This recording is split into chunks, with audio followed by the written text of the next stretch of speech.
We're now ready to discuss the last mistake I wanted to share with you, mistake number 10, and that is not giving credit where credit is due. What do I mean by this? Well, this mistake can take several different forms.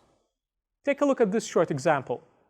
What if you saw a sentence like this in a threat report, for example, or a security alert that you might need to publish to your employees?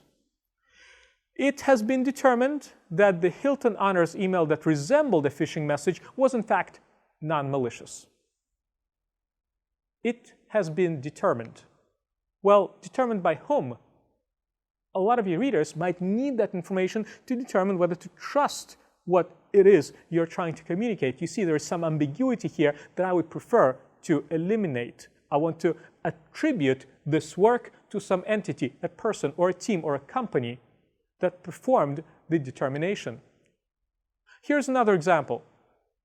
Researchers identified a new malware family named Elephant Mouse, which stands out in its ability to evade common memory forensics approaches.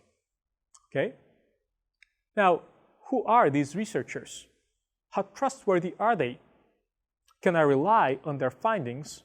I would like to know, so that I can judge how much attention I should pay to this content, and that is the information that is missing here.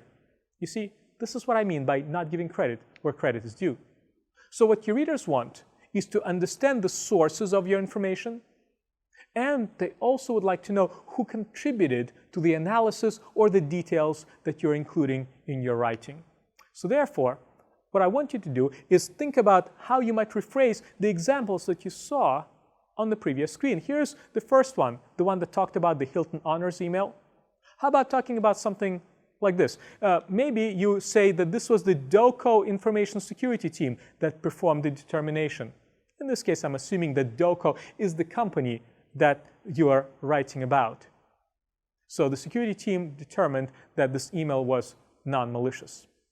Also, when you're writing about your analysis, about your project, about your proposal, look for opportunities to thank people who made a meaningful contribution. Acknowledge them.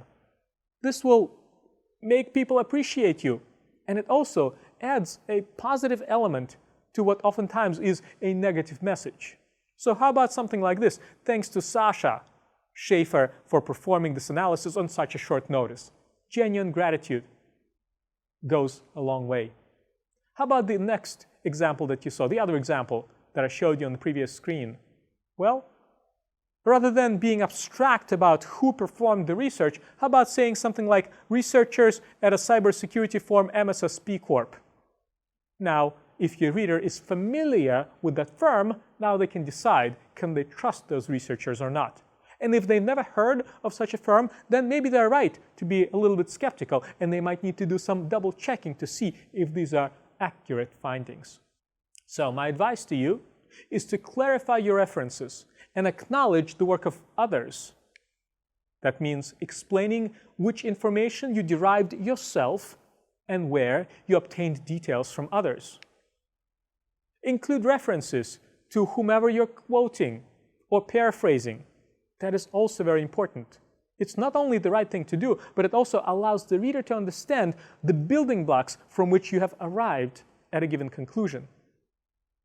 And of course, remember to thank those who have contributed to your efforts, to the efforts about which you're writing.